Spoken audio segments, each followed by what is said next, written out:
Welcome back. This is week 27, version 0.39. After I launched multiplayer last week, this whole entire week is all dedicated to just bug fixes and stabilization. There are quite a number of multiplayer bugs that I had to rectify, especially dealing with the hand animation of the guns, starting and stopping the game.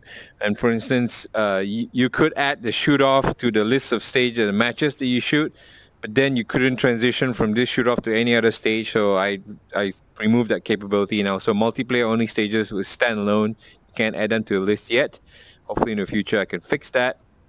I've also made a number of changes to the Oculus Instructions. Some of the Oculus users are confused with the instructions to hold down the menu button for 2 seconds to access the menu. So if, for instance, in the HTC Vive, the menu button is on top of the trackpad. If you hold it down for 2 seconds, it accesses the menu like this.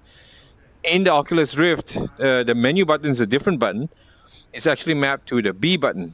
So I made some changes in the instructions to tell users to hold menu button or B button for more than 2 seconds to display the menu. So that hopefully will clarify some things with Oculus users. The other thing was the HTC and Hyperkin just announced the availability and launched the Hyperkin Blaster, which I was making support in-game for. There were some issues with tracking and recognizing the blaster. So for instance, if you turn on the blaster before the controllers, you can get the game confused. So it's best to turn on both controllers and then turn on your blaster and then run the game. I've also built in a interstitial page. So for instance, if you were to launch the game, now the first thing you see is not Cowboy Town. You actually go to a small scene, which I'll show you right now. So this is the new scene I'm talking about, an interstitial page. Before you start Cowboy Town, this is a dark scene that tells you that PractisimVR requires both controllers to be turned on. As you can see, I don't have any of the controllers turned on. If I turn on one controller, you see it up here, the right side. So that's the controller.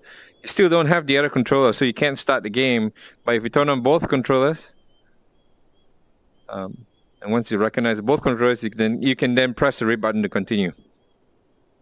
Oh, wrong spelling. Need to fix that. So once you press that, and you go in game. There you go. That's a way to ensure that all your controllers are turned on.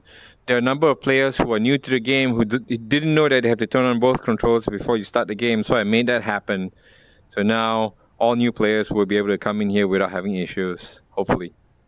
So the other thing I added is the spinner. I made the spinner scorable now. I remember announcing it last week. It's part of the gallery. You can go and shoot it in practice, or you can go to Stage Designer. So in the Stage Designer, as you can see, if you move over to the steel side, and second page, you see now we have a spinner that you can drop in the middle of the screen. You can drop multiple ones if you want. You can build stages like this. The spinner is not a typical scoring target in USPSA IPSC, but it's a pretty fun target. So what I made is the ability, if you were to make it go one full revolution, 360 degrees, I will assign 10 points, I believe. So if you do not make it go over one revolution, you also get 2 mics. So it's counted as two separate steel targets, if you like. So you can put this in your game now and have it as part of your scoring stage. So let's go take a look. So I've also made audio feedback. The moment you complete one revolution in the spinner, you will hear the arrow say over, and that means that you've basically scored that target. Look. Make ready. Are you ready? Yep. Stand by.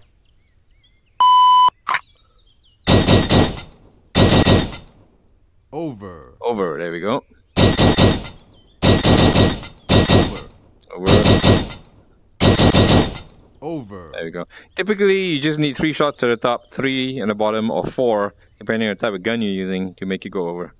And once you end, if you're finished, range is clear. You see that it scored 30 points for 3 separate targets.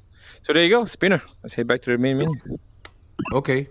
So that's all for this week. Lots of internal bug fixes and chasing down issues, and then a scoring target. Hopefully next week we'll come back with a new stage.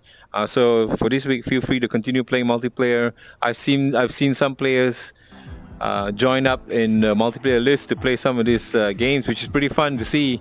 And if you enjoy, please give me some feedback. If you find there's some issues with it, please also give me some feedback. That way I can enhance the experience for you. Hopefully next week I'll have a new stage and maybe a multiplayer stage as well, or maybe the week after. Till next week, see ya!